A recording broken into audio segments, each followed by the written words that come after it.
ఈ కాలంలో ఆడపిల్లలు ఎలా ఉన్నారంటే, ఆడపిల్లలు తప్ప, వాళ్ళ పెంపకం తప్ప, వాళ్ళ చుట్టూ ఉన్న సొసైటీ తప్ప అనేది నాకైతే అసలు అర్థం కావడం లేదు.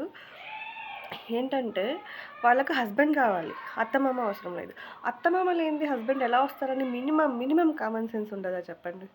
అసలు ఏంటి ఈ దౌర్భాగ్యం? ఆలోచన విధానమే తప్పుగా ఉందా? లేకుంటే సొసైటీ అలా ఆహ్, ఫార్మే ఫార్మేషన్ అవుతుందా అనేది స్టిల్ అర్థం కాని విషయం. మోర్ ఓవర్ ఇప్పుడు ఆహ్, ఆల్మోస్ట్ అందరూ కోడళ్ళు వస్తున్నారు. వాళ్ళు ఆల్మోస్ట్ ఆల్ 90% అబోవ్ చదువుకున్న వాళ్ళే ఉన్నారు. వాళ్ళకి తెలీదా? ఫ్యాక్ట్ ఏంటో తెలీదా? సంస్కారం ఏంటో తెలీదా? అసలెందుకు చదువుకున్నారు? అసలు ఏంటనేది తెలీదా? ఒకటి గుర్తుపెట్టుకోండి. మీకు పెళ్ళైన తర్వాత, మీరు అమ్మయిన తర్వాత, మీ పిల్లల్ని ఒక 10 డేసో లేదా 15 డేసో అత్తయ్య వాళ్ళ దగ్గరో లేదా అమ్మ వాళ్ళ దగ్గరనో వదలమంటే మీ మనసు ఎంత జూమంటది. వాళ్ళు చూసుకుంటారని తెలుసు. ఈవెన్ మీకు ఆ గిల్ట్ అనేది ఉంటుందా లేదా? అలాంటిది 20-25 ఇయర్స్ వాళ్ళు పెంచి, పెద్ద చేసి, ఫుడ్ పెట్టి, చదివించి, అన్నీ చేసి హాయిగా ఉండాల్సిన ప్లేస్‌లో ఒక అమ్మాయిని తెచ్చి ఇచ్చి వాళ్ళ వంశాన్ని కొంచెం అభివృద్ధి చేస్తుంది. లేదా వాళ్ళ ఫ్యామిలీని డెవలప్ చేస్తారు. అది సృష్టి ధర్మం కాబట్టి అలా అనేసి వాళ్ళ అబ్బాయికి పెళ్లి చేస్తే, ఆ పెళ్లి చేయడమే వాళ్ళకి శిక్షలాగా అనిపిస్తోంది తెలుసా అసలు. వయసుకు మర్యాద ఇవ్వము. వాళ్ళకి అసలు తిండి పెట్టాలంటే ఏడుస్తంటాం. వాళ్ళకేమన్నా తీసియాలంటే ఏడుస్తుంటాం. హాస్పిటల్‌కి చూపియాలంటే ఏడుస్తుంటారు. అసలు ఎందుకు ఏడుస్తారు చెప్పండి? మీ పుట్టింటి నుండి ఏమన్నా తెస్తారా? లేదా మీరేదన్నా ఇస్తారా?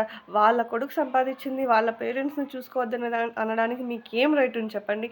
మీ హస్బెండ్ మిమ్మల్ని, మీ పిల్లల్ని చూసుకోలేదా? అప్పుడు మాత్రమే క్వెషన్ చేయండి. అంతేగాని మీ మమ్మీని చూసుకోవద్దు, మీ నాన్నని చూసుకోవద్దు, మీ ఫ్యామిలీని చూసుకోవద్దు అనడానికి మీకు ఎటువంటి రైటు ఉండదండి. ఎందుకంటే మీ పేరెంట్స్ మీకు తెలుసు కదా! మీ పేరెంట్స్ చిన్నప్పటి నుంచి మీకోసం ఎన్ని సాక్రిఫైస్ చేశారో, మీ చదువులకి ఫీజులు కావచ్చు, మీకు పెట్టే ఫుడ్‌కి కావచ్చు, ఎంత కష్టపడి ఎంత చేసుంటారో మీకు తెలుసు కదా! అలాంటప్పుడు సేమ్ వైస్ వర్సా వాళ్ళకి గూడా ఉంటుంది కదా! వాళ్ళు ఎన్ని స్లీప్‌లెస్ నైట్‌లు ఉంటారు. వాళ్ళు ఎంత పస్తులుండి పిల్లల కోసం పెట్టుంటారు. ఎంత కష్టపడి చదివించి పెద్ద చేసి ఒక పొజిషన్‌లో ఉండాలని వాళ్ళెంత చూసుకొనుంటారు. మీ పేరెంట్స్ లాగే కదా వాళ్ళ parents. End of the day మీరొక 25 ఇయర్స్ మీ పుట్టింట్లో ఉండి సడెన్‌గా వాళ్ళ ఇంటికెళ్ళినప్పుడు కొన్ని చేంజెస్ ఉంటాయి. అడ్జస్ట్ అవ్వాల్సిందే. ఎవ్వరైనా ఎక్కడైనా అడ్జస్ట్ అవ్వాల్సిందే. మనం మనుషులం అడ్జస్ట్ అవ్వకపోతే ఏది ఉండదు. కొన్ని సార్లు కొన్ని హర్ట్ అవ్వాల్సొస్తుంది. అంత మాత్రాన ఫ్యామిలీస్‌ని విడదీసేంత రైట్ అయితే ఏ ఆడపిల్లకు ఉండదు. ఏ కోడలికి ఉండదండి. గుర్తుపెట్టుకోండి. పెద్దోళ్ళు ఒక్కొక్కసారి నేను అందరు అత్తలు మంచోళ్ళని చెప్పట్లేదు. అంటారు. 1, 2 సార్లు ఇగ్నోర్ చేయండి. అప్పుడు బాధపడి ఉంటారు. కాకపోతే end of the day family అనేది యూనిటీగా ఉంటుంది కదా! మోర్ ఓవర్ హస్బెండ్‌కి ఇప్పుడు ఉన్న వైఫ్‌లు ఎట్లా తెలుసా? అమ్మెక్కువ, పెళ్ళామెక్కువ అంటారు. ఎలా డిసైడ్ చేస్తారు చెప్పండి? 25 ఇయర్స్ కని పెంచి పెద్ద చేసిన తల్లిదండ్రులను వదిలేస్తారా? జీవితాంతం కలిసిమెలిసి ఉండాల్సిన మిమ్మల్ని వదిలేస్తారా? వాళ్ళని ఎలా అంత టార్చర్ బేరర్ చేస్తే వాళ్ళెలా తట్టుకుంటారు చెప్పండి? మీ అసలు ఆ క్వెషన్ ఎలా అడగాలనిపిస్తుంది చెప్పండి? ఎవరికివ్వాల్సిన ప్రియారిటీ, ఎవరికివ్వాల్సినవి వాళ్ళు చూసుకుంటారు. వాళ్ళకి తెలుసు కదా! అలాంటప్పుడు మీరెందుకు వర్రీ అయిపోయేసి, మీరు హ్యాపీగా ఉండకుండా మైండంతా డిస్టర్బ్ చేసుకునేసి, మీ హస్బెండ్‌ని టార్చర్ చేసేసి, మీ పుట్టింటి వాళ్ళకి ఉన్నది లేనిది కల్పించి చెప్పి, వాళ్ళని హ్యాపీగా ఉంచరు. ఇటు అత్తమామల్ని టార్చర్ పెడుతుంటారు. ఈ చిరాకంతా తీసుకొచ్చి పిల్లల మీద రుద్దుతుంటారు. ఏం సాధిస్తామనేసి ఇలా చేస్తుంటారనేది అస్సలు అర్థం కాదు. ప్రశాంతంగా కూర్చొని 5 మినిట్స్ మీకు మీరే ఆలోచించుకోండి. ఏం జరుగుతోంది? ఎవరిది తప్పుంది? మనం ఎలా మూవ్ ఆన్ అవ్వాలి? ఎలా కాంప్రమైజ్ అవ్వాలి? ఇది మన సంసారం. మా హస్బెండ్, మా అత్తయ్య, మా మావయ్య, మా పిల్లలు ఇదంతా మా బ్లడ్ రిలేషను. మనం ఒకరినొకరిని విడదీసి నెత్తినేసుకోబోయేది ఏదీ లేదు. కొంచెం బేసిక్ సెన్స్‌తో ఆలోచిస్తే అన్నీ సెట్ అవుతాయి. అందరూ హ్యాపీగా ఉంటారు. అన్నీ సెట్ అయితాయి. ఇంకొకటి గుర్తుపెట్టుకోండి.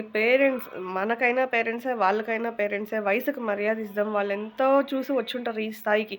వాళ్ళ వయసుకు మర్యాదిద్దాం. వాళ్ళ పేరెంట్స్ అంటే తనకు ఎంత ఆ క్షణంలో ఏదో ఇంకా వైఫ్ టార్చర్ తట్టుకోలేక వాళ్ళ పేరెంట్స్‌ని ఇగ్నోర్ చేయొచ్చు కానీ, లోపల ఎంత మదన పడుతుంటారు, ఎంత నరకం అనుభవిస్తుంటారో మీకు తెలీదా? వాళ్ళ పేరెంట్స్‌ని అవాయిడ్ చేస్తే మీ హస్బెండ్ బాధపడతారని తెలీదా?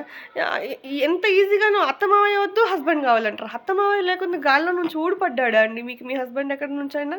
అది గుర్తుపెట్టుకోండి. ఎప్పటికి కూడా అత్తమావయ్య చూసుకుంటేనే మీ హస్బెండ్ బావుంటరు. మీ హస్బెండ్ హ్యాపీగా ఉంటారు. మీ పైశాచిక ఆనందం కోసం లేదులే మా హస్బెండ్ నేను చెప్పినట్టు వింటున్నారు. మా అత్తయ్య మామయ్యలని వదిలేసాడు. వాళ్ళని పట్టించుకోవట్లేదు అనుకుంటే it's a very very foolishness మూర్ఖత్వం. అంతేగాని అసలు ఏ హస్బెండ్ కూడా తల్లిదండ్రులను వదిలేసి వైఫ్ వాళ్ళ దగ్గర హ్యాపీగా ఉండడం అంటే it's not at all correct. వాళ్ళకి గుర్తొస్తూనే ఉంటుంది. కాకపోతే ఏంటంటే ఇటు మీ టార్చర్ తట్టుకోలేక, అటు వాళ్ళ పేరెంట్స్‌ని చూసుకోలేక నరకం అనుభవిస్తుంటారు. అలాంటి హస్బెండ్స్ చాలా మందుంటారు సొసైటీలో. బయటకి చెప్పుకోలేరు. పరువు పోతుంది. అయ్యో! ఇట్లా అనేసి. ఇంకొకటి ఆహ్, మా వైఫ్ ఎట్లంటే మా హస్బెండ్ నేను చెప్పినట్లు వింటున్నాను. నా గుప్పెట్లో ఉన్న ఇట్స్ నాట్ కరెక్ట్ అండి. కొన్ని కొన్ని సార్లు వైఫ్ మాట హస్బెండ్ వినాలి. హస్బెండ్ మాట వైఫ్ వినాలి. అప్పుడే సంసారం అనేది ఒక రూట్‌లో ఎళ్తుంది. అంతేగాని లేదు అన్నీ నేను చెప్పినట్లే వినాలనుకుంటే మీరేమన్నా వేమన గారా అన్నీ కరెక్ట్‌గా చెప్పడానికి? లేదు కదా! మనలో కూడా ఫ్లోస్ ఉంటాయి. మనలో కూడా కరెక్ట్‌నెస్ ఉంటుంది. సో, అప్పుడప్పుడు మిస్టేక్స్ ఏదైనా ఉంటే ఒప్పుకోవాలి. అంతేగాని దాన్ని గొడవ చేయడానికి అస్సలు ఆలోచించకండి. అండ్ మోర్ ఓవర్ ఫ్యామిలీ అనేది చాలా చాలా ఇంపార్టెంట్. హస్బెండ్‌కి మనశ్శాంతి ఇవ్వాలి. తను ఒక పక్క ప్రొఫెషనల్ వర్క్ ఉంటుందా, ఫ్యామిలీ వైఫ్‌తో టార్చరా, పేరెంట్స్‌ని చూసుకోవాలా, మళ్ళీ పిల్లలుగా ఈ కార్పొరేట్ లైఫ్‌లో ఇంకా ఏదో అట్‌లీస్ట్ ఫ్యామిలీతో గడిపేదే 2, 3 అవర్స్. ఈ 2, 3 అవర్స్ కూడా మనం మీ అమ్మ ఇట్లనింది, మీ నాన్న ఇట్లన్నాడు, మీ అత్త ఇట్లనింది, ఇవే తన మైండ్‌లో స్ట్రెస్‌ని డెవలప్ చేస్తే ఎప్పుడు ఉంటారో తెలీదు, ఎప్పుడు పోతారో తెలీదు. ఇంత చిన్న లైఫ్‌కి అంత ట్రామా అవసరమా చెప్పండి? కాబట్టి మనకు అండర్‌స్టాండ్ చేసుకునే కెపాసిటీ ఉంది గదా! మనం చూస్తున్నాం గదా! మనకు కరెక్ట్ ఏదో, రైట్ ఏదో తెలుస్తుంది కదా! ఇగ్నోర్ చేయండి. ఏదన్నా అత్తయ్య అన్నారా, మావయ్య అన్నారా, ఇట్లా అన్నారా ఇగ్నోర్ చేయండి. ఆ 5-10 మినిట్స్ లేదా 1 అవర్ లేదా 1 డే అంతవరకే. కొంచెం స్ట్రెస్‌ఫుల్‌గా ఉంటుంది. అసలని వదిలేయండి. హార్ట్‌కి తీసుకోకండి. వదిలేసి మూవ్ ఆన్ అయిపోండి. అప్పుడు ఏ సమస్య ఉండదు కదా! అదే పట్టుకుంటే మీరు మెంటల్‌గా చాలా డిస్టర్బెన్స్ అవుతారు. ఆ డిస్టర్బెన్స్ వల్ల సర్కమ్‌స్టాన్సెస్ ఇలా అయిపోయేసి చాలా ప్రాబ్లమ్స్‌కి రిలేట్ ఉంటుంది. దానికంటే ఇగ్నోర్ చేయడం చాలా బెటర్ కదా! మోర్ ఓవర్ హస్బెండ్ తెలుసు కదా! ఇప్పుడు కార్పొరేట్ లైఫ్‌లో ఉన్నప్పుడు ఎంత స్ట్రెస్ ఉంటుందనేసి. ఆ స్ట్రెస్‌తో పాటు ఫ్యామిలీ స్ట్రెస్ గూడా ఉంటే ఇంకెంత మెంటల్ టార్చర్ ఉంటుంది చెప్పండి. కాబట్టి అవాయిడ్ చేయండి. గుర్తుపెట్టుకోండి మన పేరెంట్స్ ఎంతో అత్తమామ గూడా అంతే. ఒకవేళ సమ్ సర్టెన్ సీక్వెన్సెస్‌లో సర్టెన్ సిట్యుయేషన్స్‌లో మీకు నచ్చలేదా ఇగ్నోర్ చేయండి. ఒక గ్యాప్ అనేది తీసుకోండి. అంతేగానేసి మీ హస్బెండ్‌కి మీ పేరెంట్స్‌ని చూసుకోవద్దని చెప్పే రైట్ మాత్రం మీకు లేదు. మీకు నచ్చలేదా మీరు సైలెంట్‌గా ఉండండి. అంతేగాని మీ డిస్టర్బెన్స్ మీ హెసిటేట్, మీ హేట్‌నెస్ అంతా తీసుకొచ్చి మీ హస్బెండ్‌కి రుద్దకండి వాళ్ళ మీద. వాళ్ళకి ఎంత తప్పు, ఎంత కరెక్ట్ అన్నా కూడా పేరెంట్స్‌ని ఎండ్ ఆఫ్ ద డే వదులుకోలేరు కదా! సో, అది గుర్తుపెట్టుకోండి. పేరెంట్స్ అనేది చాలా ఇంపార్టెంట్. మనం ఇప్పుడు ఇంకా 2026లో ఉన్నాం మనం. మనమంతా 90s బార్న్ కిడ్స్ కదా! మన సిట్యుయేషన్సే ఇట్లున్నాయనుకో జెన్‌జీ కిడ్స్ ఒస్తారు. అసలప్పుడు ఇమాజిన్ చేసుకోండి. ఇప్పుడు కర్మ అనేది చాలా పవర్‌ఫుల్‌గా వస్తుంది గదా! మీరు ఎట్టున్నారో ఇప్పుడు మీ అత్తమామలతో నెక్స్ట్ అంతకంటే ఇంకా హై స్పీడ్‌గానే ఉంటారు కదా! మనం చేసిన కర్మ మనకి రిటర్న్ అవ్వకుండా కొంచెం అంతో ఇంతో కొంచెం తెలియకుండా కొంచెం పుణ్యం అనేది మూట కట్టుకోండి. అదే మనల్ని కాపాడుతుందనేది నా ఒపీనియన్. ఎవరిని హర్ట్ చేయాలని కాదు. నేను పెళ్లయినప్పుడు చాలా చాలా ఫూలిష్‌గా ఉండేదాన్ని. మా ఆయన అన్నీ నన్ను ఇలా అణగదొక్కాడనమాట. అంత కొవ్వుతో నేను ఒప్పుకుంటున్నా. నేను చాలా కొవ్వుగా ఉండేదాన్ని. చాలా ఇదిగా హెడ్ వెయిట్‌తో ఉండేదాన్ని.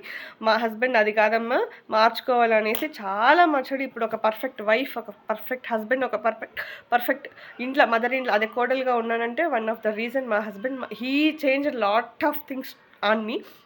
చాలా చేంజెస్ చేశారసలు. ఒక ఆడపిల్ల అంటే ఎట్లుండాలి? మనం ఇండిపెండెంట్‌గా జాబ్ చేస్తున్నాం, ఇండిపెండెంట్‌గా ఉండాలి. బట్ మన ఫ్యామిలీకి హెల్ప్ అయ్యేటట్టు ఉండాలి గానీ, 10 మంది మీ కోడలు ఇట్లంట, మీ వైఫ్ ఇట్లంట, మీ మమ్మీ ఇట్లంట అని చెప్పుకునే రీతికి మనం దిగజారకూడదు.